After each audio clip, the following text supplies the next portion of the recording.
an undying smile, a confidence that cannot be shaken, and a fearless attitude towards life are signs of success. Quoted by Sri Ravi Shankar, the founder of Art of Living. Good evening. It's an honor and a pleasure to share time and space with such a distinguished audience. I'd like to start off with an obvious assumption.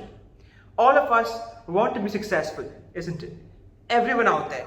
No matter how you define success, you could even have your own parameters of success. But everyone out there, from a student to a teacher, from an engineer to an architect, wants to achieve success in his or her field. Now, what I've noticed is that we judge our own success by the if-then rule of our lives. And this rule is a very prominent rule in our lives. Let me give you my example there. In my case, it is if I get into Cambridge, then I will consider myself successful. In this lockdown, if I lose 10 kgs of weight, then I'll be the happiest person alive on this planet. So who put these so-called if-thens into our lives? We, right? So we are the ones who can remove them. Notice how it is always the tendency of our mind to postpone happiness by saying, if I get this, then I'll be happy. We're never happy now. So interestingly, many psychologists and behavioral scientists out there are doing research to figure out what skills does one need to be successful.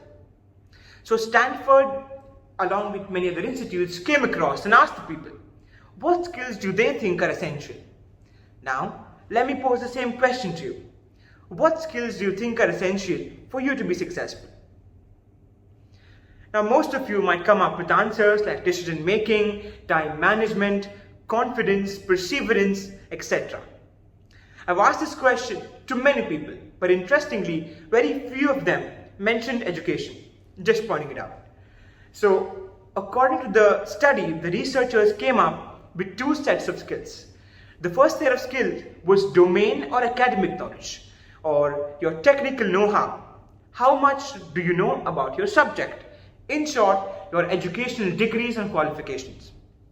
And the second set of skills they came up was with these soft skills or life skills like decision making, time management, compassion, empathy, etc., which are so important and crucial to have. The next question which arises is, in what proportion? What percentage of your academic knowledge would you attribute to your real life success today? And what percentage of life skills would you attribute to your real life success? So what do you think it is? Is it more of academic knowledge or more of life skills? Obviously, it's more of life skills, right? 85% of the people thought that they are what they are today because of their life skills, and hardly 15% of them said it is because of their academic knowledge. As you can clearly see from this data, we can conclude that yes, academic knowledge is essential for your educational degrees and qualifications, but what really matters are these soft skills or life skills which an employer looks for in an employee. Now, unfortunately, in the education scenario, students like me, you, and many more, we end up spending a lot of our time, effort, money into acquiring academic knowledge rather than focusing on these life skills which are so important and crucial to have. So we talked about these soft skills or life skills, right? Where do you think these skills come from? I myself have tried what not to improve my life skills. I went to many coaching institutions, grinded on their training modules, but I didn't see the difference in me, which I wanted to see. Only to realize that these skills come from within. Of course, training can be given to improve and develop them, but these skills are inbuilt and are born within us. Where within us is the next question. Our lungs? No way. They are, so to say, originate in the most powerful place in the human body, and that is the human mind. Where is concentration? It's in the mind. Where is confidence? It's in the mind. Where is lack of confidence? It's in the mind again. So since the mind is a storehouse of so many important skills and talents within us, few questions arise. What do we know about the mind? How much do we know about the mind? When was the last time we were coached on how to deal with our own mind? Never at school, nor at your coaching institution, you are taught how to deal with your own mind. Let me give you my example there. When things aren't going my way, or when situations are not in my control, I become like a boiled up pressure cooker, about to burst at anyone, anytime. And I'm sure this is the case with most of you. So from this habit of mine, it made me ponder. We have always been told since younger ages to not get jealous or to not be angry. But have we ever asked ourselves, how do I not get jealous? Or how do I not get angry? Do you have the answers to these questions? These are the real questions which one should ask themselves. Now, since we want to get rid of such negative emotions from our systems and our mind, we need to understand the mind for it. And in order to understand the mind, I'd request you to do a small process with me. I'd request you to close your eyes for a brief moment. Now, since we are such intelligent, empowered, educated individuals, I'd request you to think about anything else in the world except a pizza. Yes, do not think about a pizza.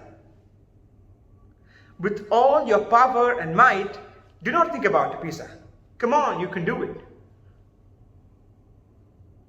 And especially a cheese pizza with your favorite toppings on it. I repeat, do not think about a pizza. Now you may open your eyes.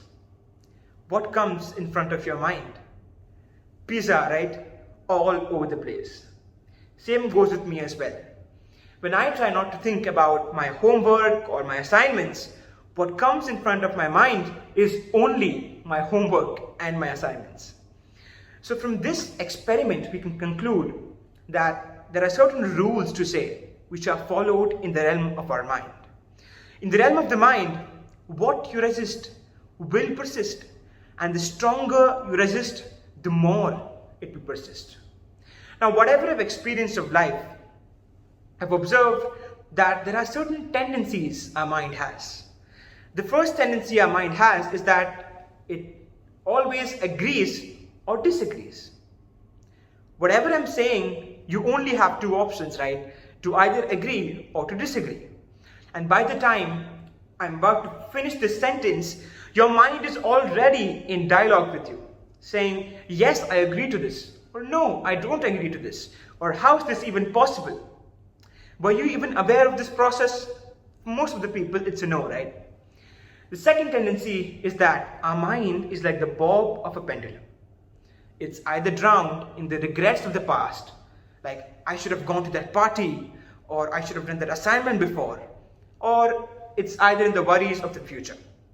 Like some people in the audience are thinking, when is this guy finishing his talk? I have an appointment, or I have to finish that work before the deadline approaches tomorrow. And the third tendency I came across was that our mind always clings on to the negatives for some reason. Now, from my life experience, I've seen people with 10 years of such strong friendship between them. But after a couple of days of arguments, they say, I'm done with you. This makes me ponder, how can 10 years of strong friendship vanish into thin air just because of a couple of days of arguments? Isn't it quite amusing? Now, I'm that type of a guy where if you come to me and give me 10 compliments, I'll be over the moon. But if one insult, what I'll remember is only the insult. This is quite amusing. So since our mind has these tendencies, it is completely okay and it's natural. But if we closely see, these tendencies are the ones which are really restricting us from success. So how do we free our mind from these tendencies and live in the present moment rather than wavering into the past or the future? How do we be in harmony with our own mind? Clearly, for some people out there, their own mind is their worst enemy rather than being their best friend. It's no surprise to me that mental health issues are becoming a cause of concern globally, and suicide rates are increasing rapidly compared to the past decade, because people don't know how to be in harmony with their own mind. Even I've tried to be in harmony with my own mind. I've tried to catch hold of my mind, but I failed.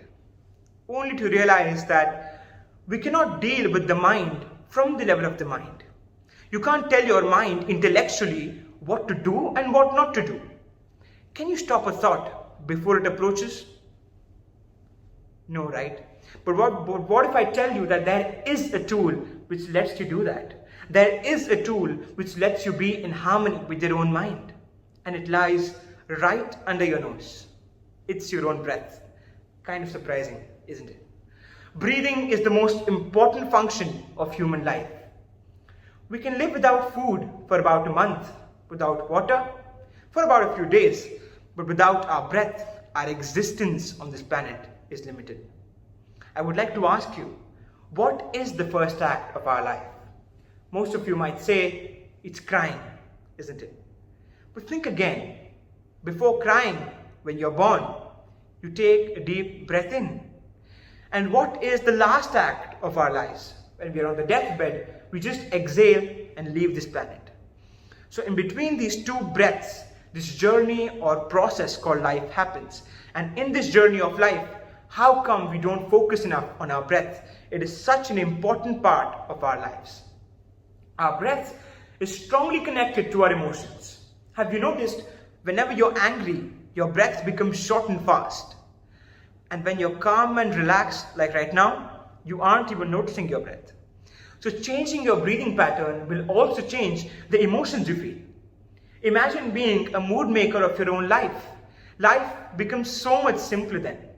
Let's picturize it this way.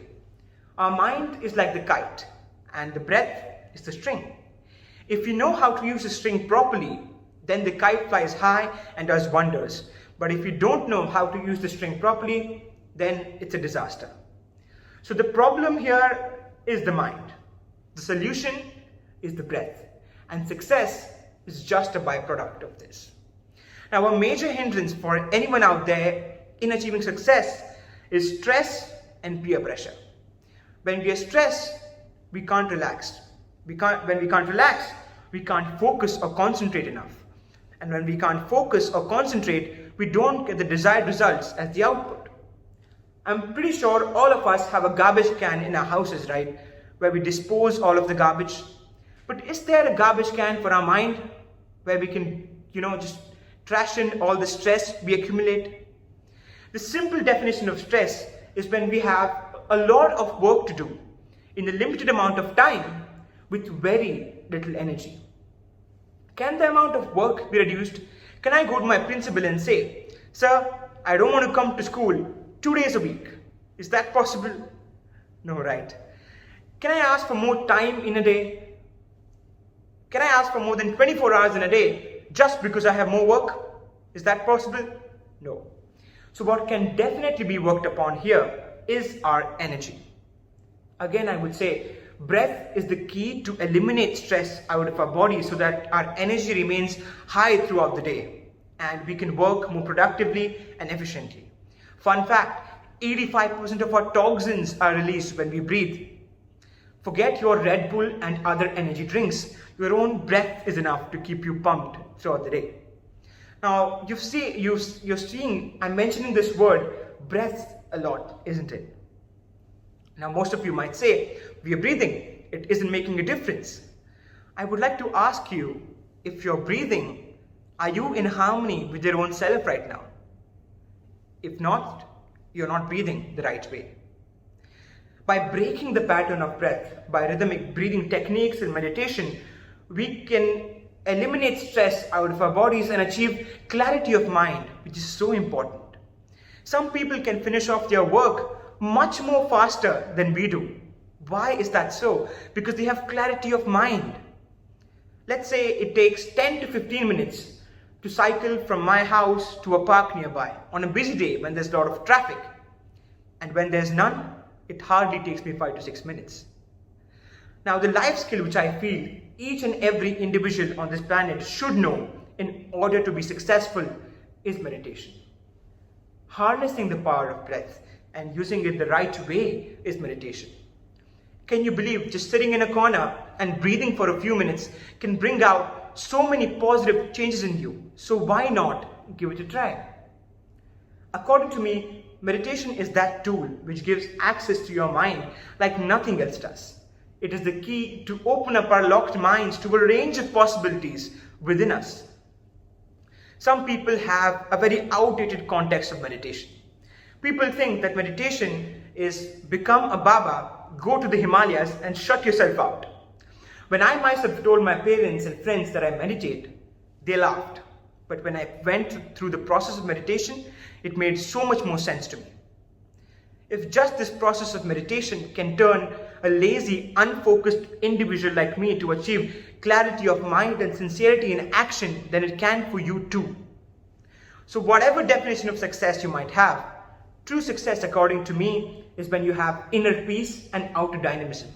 It's that state when you're centered and stable from the inside so that you can do wonders and achieve excellence in the field of impact you've chosen. In this pandemic, when we are all locked up, we have nowhere to go. Why not take a deep dive within to see what's in store of our own beautiful self? I would like to conclude by saying, in order for you to open your eyes to this beautiful, magnificent, and challenging world out there, you need to close them first. So I invite you to become ambassadors of success and ambassadors of peace yourself. Thank you and have a great day.